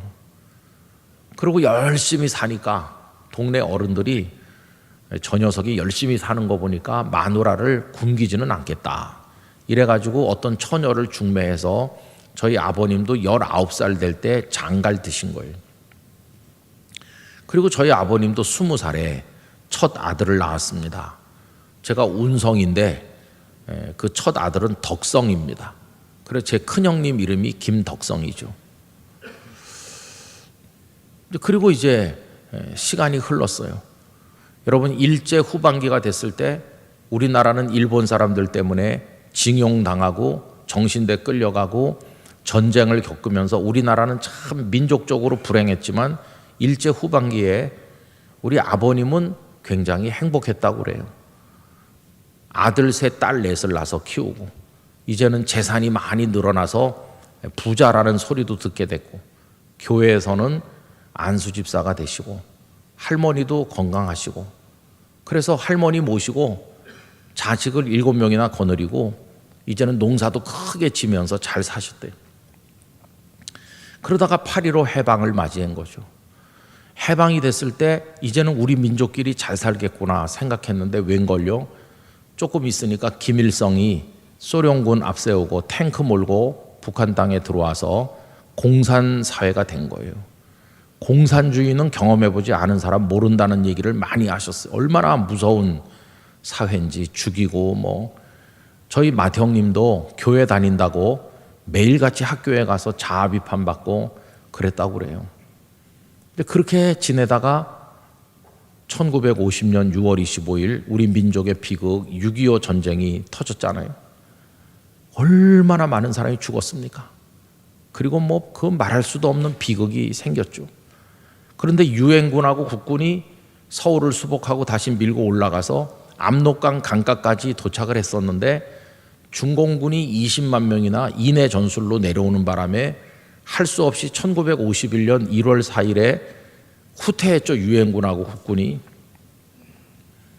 그리고 함경도 쪽에서는 그 흥남 부두에서 국제시장이라는 영화에 나오는 그런 철수작전이 있었고, 그래갖고 내려왔는데 그걸 일사후퇴라고 그러죠. 1월 4일 1951년.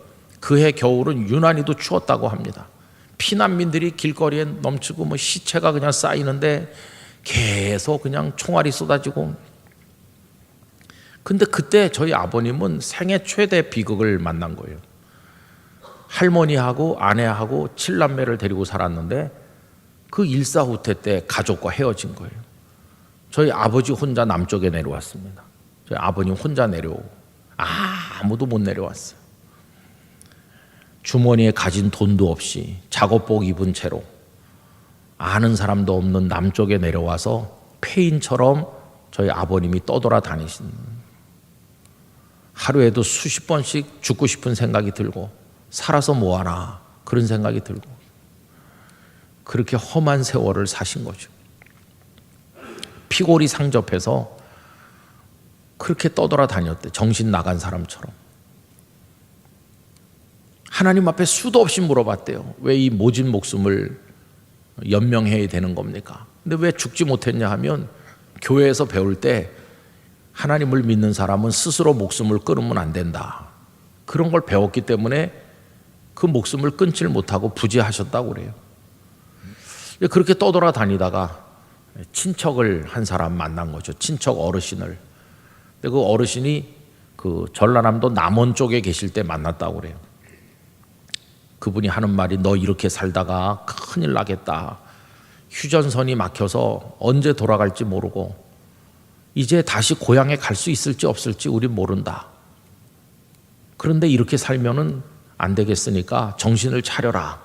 그러면서 그분이 하는 말이 아내를 다시 얻어서 가정을 다시 꾸리고 정신을 차리고 인생을 새 출발해라. 아니 저 놈의 어머니도 있고 아내도 있고 7남매가 있는데 어떻게 여기서 결혼을 또 한단 말입니까? 다 그렇게 지금 살지 않냐. 그러니까 어떻게 하겠니? 일단 결혼을 해가지고 또 다시 인생을 새 출발해라. 그래서 저희 아버님은 그 와중에 그 어른이 주선하셔서 강원도 철원에서 피난 내려온 한 처녀를 만나. 그때는 뭐 그렇게 만나는 경우가 많아요. 그냥 만나서 사는 거죠. 그래서 저희 아버님이 그럼 저는 서울에 올라가 살랍니다. 서울에 올라가서 무슨 기회가 있는지 보겠습니다. 남원을 떠나가지고 서울로. 그래서 서울 충무로라고 하는 곳에다가 천막을 치고 뭐 아무것도 없으니까 천막 안에 조그만 누울 수 있는 자리를 준비해가지고 거기서 신혼살림을 사는 거죠. 살면서 이제 좌판을 벌어놓고 구멍가게 장사를 시작했대. 가진 것도 아무것도 없으니까 먹고 살긴 해야 되겠고 그 천막 그 안에 딸린 그 조그만 방에서 제가 태어난 겁니다. 거기서 태어났어요. 제 본적지가 중구 충무로 2가 16번지. 지금은 도로가 나가지고 없어진 그 천막집에서 제가 태어난 거예요. 그리고 저희 아버님은 그때 거기서 조금 걸어가면 있는 한경직 목사님이 세워서 섬기던 영락교회 출석을 한 거죠. 그래서 제가 영락교회에서 태어났습니다. 영락교회에서 태어나서 6살까지 그 교회에 있었는데 그리고 이사를 갔기 때문에 떠났는데 하나님은 참 이상하게 저를 다시 영락교회 목사로 돌아와서 태어난 교회에서 목회의 마무리를 하게 하신 거예요. 참 하나님 하시는 일이 신기하죠. 근데 그게 얘기의 끝이 아니에요.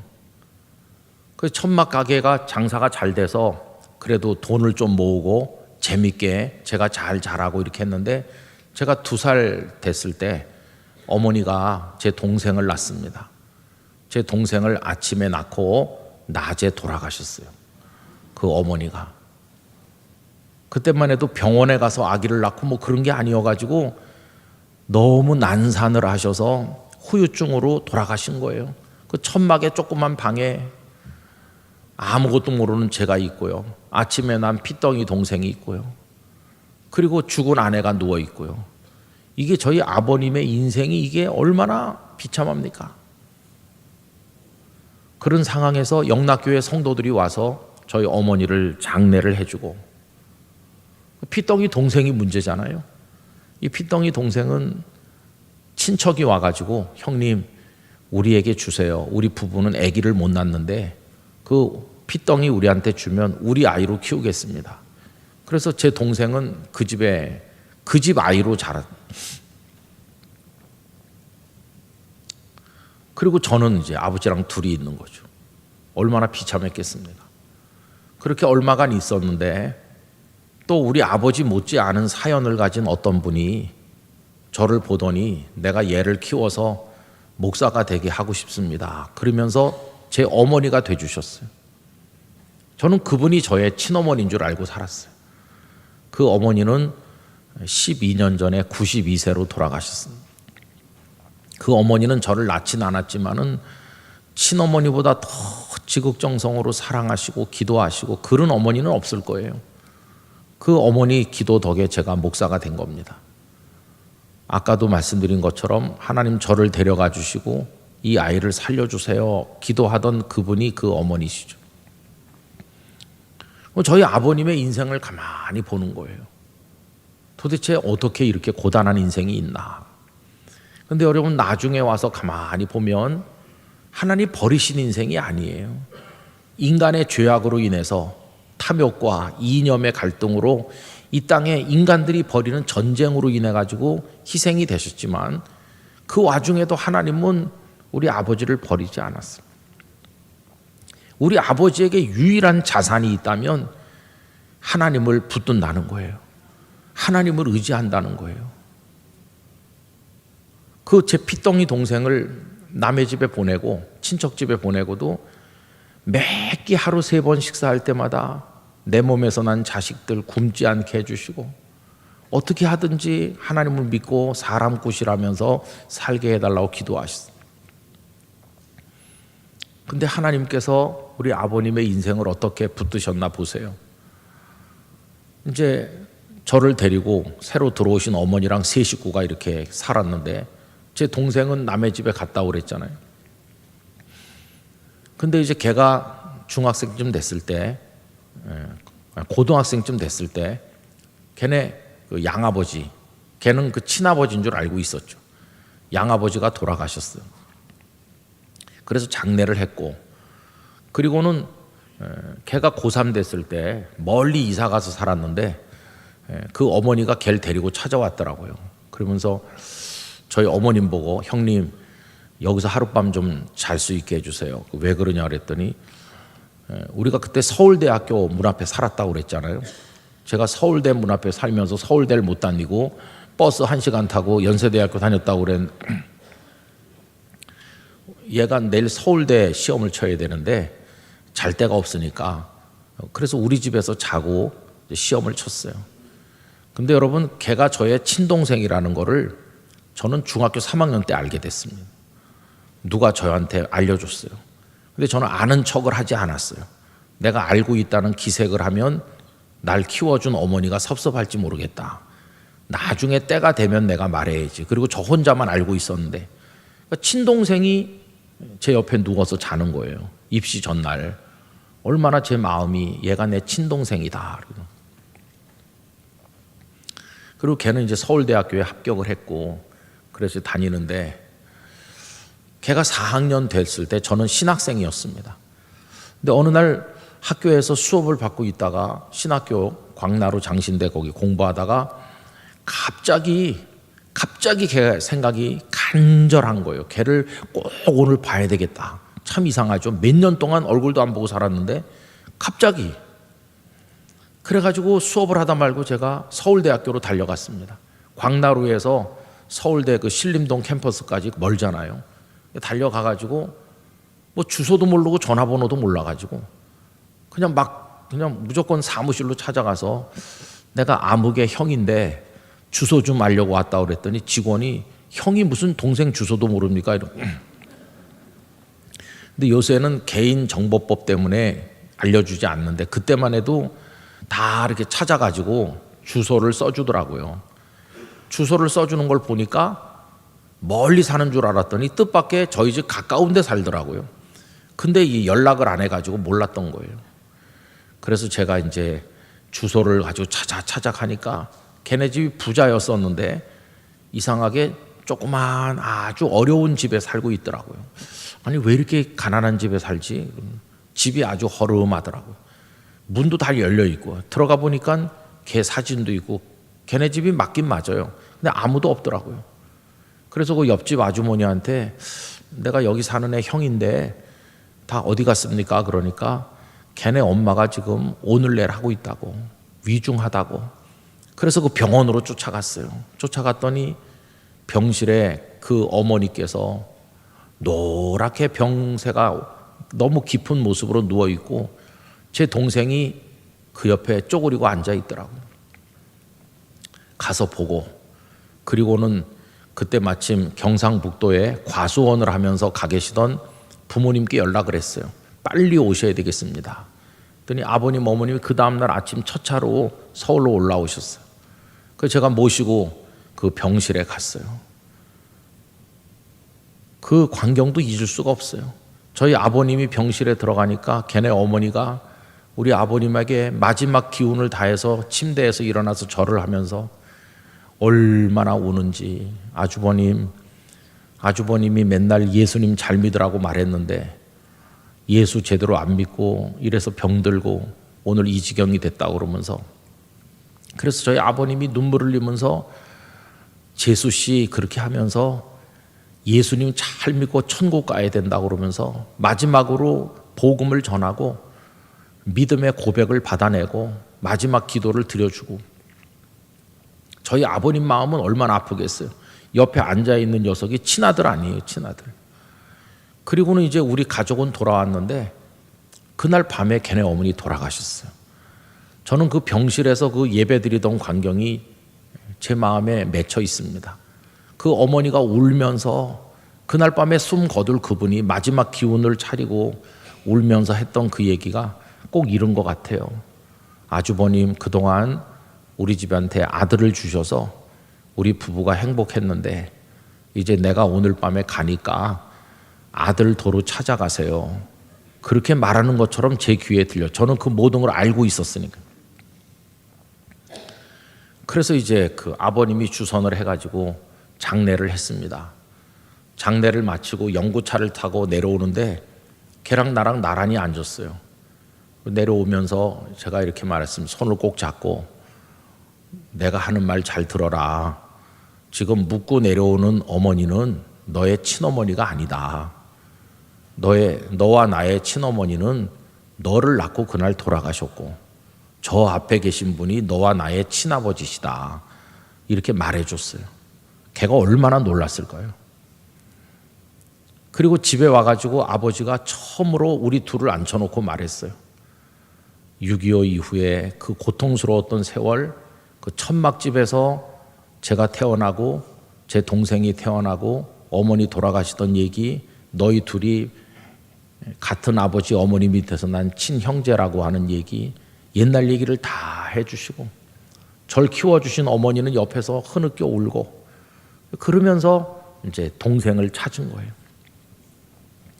근데 그 동생은 키워준 정이 없기 때문에 사실을 알긴 알았지만 마음이 움직이질 않는 거죠. 자기 살던 집에 따로 나가 살면서 졸업을 했어요. 졸업식 날 우리가 이제 서울대 캠퍼스에 갔었는데, 그러더니 미국 가야 되겠다고 하더라고요. 자기가 미국에 그 키워주신 어머니 동생 이모가 있는데 이모한테 가겠습니다. 그래갖고 훌쩍 떠나더니 아무 연락도 없고, 저희 아버님은 그저 하루 세끼 기도할 때마다 내 몸에서 난 자식들을 하나님께 맡깁니다. 그렇게 기도하시고 그렇게 살았어요. 근데 이제 세월이 많이 지난 다음에 제가 부산에서 목회를 하고 있는데 비가 많이 오는 토요일 저녁인데 교회에서 전화가 왔습니다. 누가 찾아왔다고. 그래서 누가 이 토요일 밤에 비 많이 오는데 왔나. 나가보니까 걔가 왔더라고요. 걔가 찾아왔어요. 어떻게 여기까지 찾아왔냐 그랬더니 그때 형이 신학교 다녔으니까 내가 인터넷으로 김은성 목사 이렇게 쳐봤더니 부산에 있는 걸로 나와서 찾아왔다. 마침 창원에 올 일이 있어서 찾아왔다. 그래서 우리 동생을 만났어요. 그때 마침 부모님이 서울에서 부산에 다니러 와 계셔가지고 아버님 어머님도 오래간만에 만났어요. 그래 어떻게 지났냐 그동안에 미국 간 이후에 아무 소식도 없더니 했더니, 여러분 보세요. 하나님이 그 야곱에게 사랑하던 아들 요셉이 있었는데 그 형들이 요셉을 노예로 팔아먹어가지고 요셉이 없어졌잖아요. 그리고 형들은 아버지한테 거짓말을 했죠. 동생의 피 묻은 옷을 가져와서 짐승에게 잡혀 먹힌 줄로 생각했잖아요. 죽은 줄 알고 있었잖아요. 그런데 그 죽은 줄 알았던 아들이 22년 만에 애굽의 총리가 돼가지고 아버지를 모시겠다고 근사한 수레를 보내서 아버지를 모셔간 거 아닙니까? 그래서 아버지와 아들이 재회했잖아요. 감격적인 만남을 가졌고 그 아들이 잘 돼서 나타났잖아요. 그것처럼 제 동생이 나타났는데 하나님께서 그동안에 공부를 시켜서 미국에서 박사학위도 받게 하시고 한국에 들어와서 우리나라 유수 기관의 과학자가 되게 하시고, 그리고 또 장가도 들었고, 그리고 떡두꺼비 같은 아들 둘까지 나가지고 나타난 거예요. 저희 아버님이 이렇게 말하더라고요. 나는 너에게 젖 한 번 물려주지 못했고 베네 쪼고리 한 번 입혀주지 못했는데 하나님이 먹이고 입히고 공부시키고 다 키우고 장가 보내고 그래가지고 내 앞에 내보내 주셨구나. 그 동생이 지금 서울의 어느 큰 교회 장로가 돼 있습니다. 어제도 전화 와가지고 자기 터키에 성지순례 간다고 갔다 오겠다고 또 연락이 왔더라고요. 제일 황당한 사람이 누굴까요? 우리 재수 씨죠, 재수 씨. 재수 씨가 제 동생한테 시집 올 때 혈육이 아무도 없고 호롤단신이라고 그래서 시집 왔는데 어느 날 갑자기 시부모도 있고 그 다음에 또 시아주버니는 목사라고 그러고 다 등장했거든요.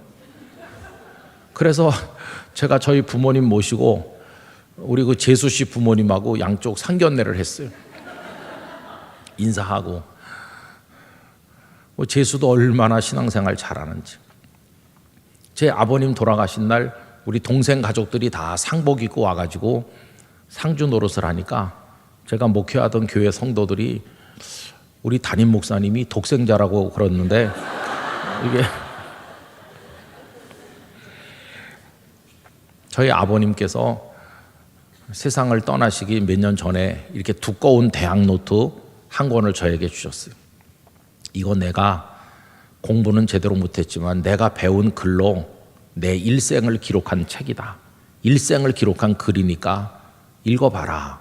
그러면서 저희 아버님이 당신이 기억나는 모든 어렸을 때 일부터 해가지고 다 꼼꼼히 제목을 달아서 기록을 하셔서 그래서 그 90 몇 세가 될 때까지 일을 다 쓰신 거예요. 근데 그 내용이 뭘까요? 그 고통스러웠던 얘기, 기뻤던 얘기 그런 게 쭉 나와 있는데 주제는 뭐냐 하면 하나님이 인도하셨다는 거예요. 하나님께서 인도하셨다. 저희 아버님 하늘나라에 가실 때는 하나님께 감사하면서 100년의 세월을 이끌어 주신 하나님께 감사하면서 아쉬움이 많았으나 인간적으로 생각해 보면 너무나 슬프고 고통스러운 게 많았지만 믿음의 눈으로 바라보면 여기까지 인도하신 하나님을 찬양합니다. 그러면서 하늘나라에 승리하셨어요. 여러분, 저는 이게 한가운데 일어서는 결단이라고 믿습니다. 여러분, 한가운데 일어서시기 바랍니다. 서기관들이 미워하든 바리새인들이 뭐라고 하든 나는 저 주님께 내 인생을 걸겠다. 저분이 시키는 대로 하고 저분이 가라는 대로 가고 저분이 명하시는 대로 하고 저분의 손길에 나를 맡겨서 저분께 나의 모든 생애를 걸겠습니다. 주님은 우리를 사랑하시기 때문에 반드시 우리에게 멋진 승리를 주실 것이에요. 여러분의 전 생애를 주님께 맡기시기를 축원합니다. 남아있는 인생이 얼마나 되든지 간에 주님께 다 맡기시기를 바랍니다. 그래서 저는 저의 남은 인생에 대해서 굉장히 기대를 가지고 있어요. 여러분, 인생의 절정이 이미 지났다 이렇게 생각하는 사람은 남아있는 인생이 슬픈 세월밖에 없어요. 그런데 우리의 인생의 절정은 앞에 있을 거예요. 앞으로 다가올 거예요. 왜? 하나님께서 우리를 위해 이끌어 가실 것이기 때문에 그래요. 어떤 목사님에게 물어봤대요. 목사님 평생 목회하시면서 무수한 설교를 하셨는데 목사님이 하신 설교 중에 최고의 설교가 뭡니까? 이렇게 물어보니까 나는 아직 최고의 설교를 하지 않았네 그러더라는 거예요. 언제 할 겁니까? 앞으로 하나님의 은혜가 더 채워지면 언젠가 미래에 할 걸세. 내 인생의 절정은 지나간 게 아니라 하나님이 날 위해 준비하신 저 앞에 있는 걸 나는 믿네. 그렇게 말했다는 것이. 여러분, 하나님께 다 맡기면 마음이 편안해요. 하나님은 우리를 위해 디자인하신 채로 우리의 삶을 하루하루 이끌어 가실 줄 믿습니다.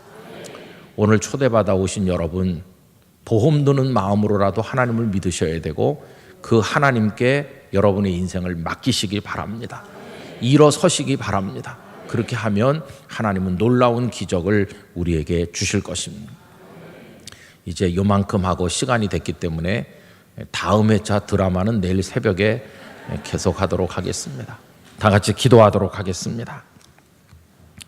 존귀하신 하나님 아버지, 예수님께서는 손 마른 사람에게 한가운데 일어설 것을 명하셨습니다.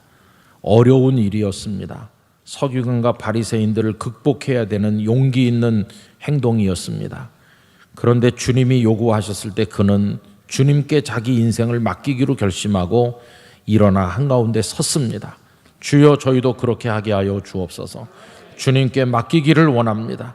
주님이 인도하실 줄 믿습니다. 주여, 저희를 책임져 주시옵소서. 예수님의 이름으로 기도하옵나이다. 아멘.